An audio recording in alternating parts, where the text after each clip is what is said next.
Hello మమస్! Shops clean చేసిన అమ్మాయి ఇప్పుడు స్టార్ హీరోలకు లక్కీ హీరోయిన్‌గా. సినీ రంగంలో నటిగా గుర్తింపు తెచ్చుకోవాలంటే ఎన్నో సవాళ్లను ఎదుర్కోవాలి. నటనపై ఆసక్తితో ఇండస్ట్రీలోకి అడుగుపెట్టింది ఓ అమ్మాయి. 2017లో బాలీవుడ్ ఇండస్ట్రీలోకి అడుగుపెట్టి తొలి చిత్రంతోనే సూపర్ హిట్ అందుకుంది. అతి తక్కువ సమయంలోనే పాపులర్ అయింది. ఆమె మరెవరో కాదు బీటౌన్ బ్యూటీ మాహిరా ఖాన్.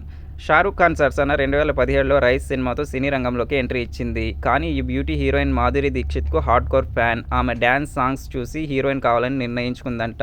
నటిగా ఇండస్ట్రీలోకి రాకముందు మాహిరా ఖాన్ కాలిఫోర్నియాలో తన చదువును పూర్తి చేసింది. అక్కడే గ్రాడ్యుయేషన్ పూర్తి చేసింది ఈ బ్యూటీ. అయితే అక్కడ చదువుకుంటూనే తన ఖర్చుల కోసం ఒక దుకాణంలో పనిచేయడం ప్రారంభించింది. అక్కడ ఆమె క్యాషియర్‌గా పనిచేసింది. రోజూ షాప్‌ను ఊడ్చడం, తుడవడం వంటి పనులు కూడా చేసింది. కానీ ఈరోజు మాహిరా ఖాన్ కొన్ని కోట్ల యజమాని. ఆమె ఆస్తి రూపాయలు 170 కోట్లు. ఆమెకు సొంతంగా దుస్తుల వ్యాపారం కూడా ఉంది. మాహిరా పాకిస్తానీ నటి. షారుఖ్ సరసన 'రైస్' సినిమాతో చాలా ఫేమస్ అయింది.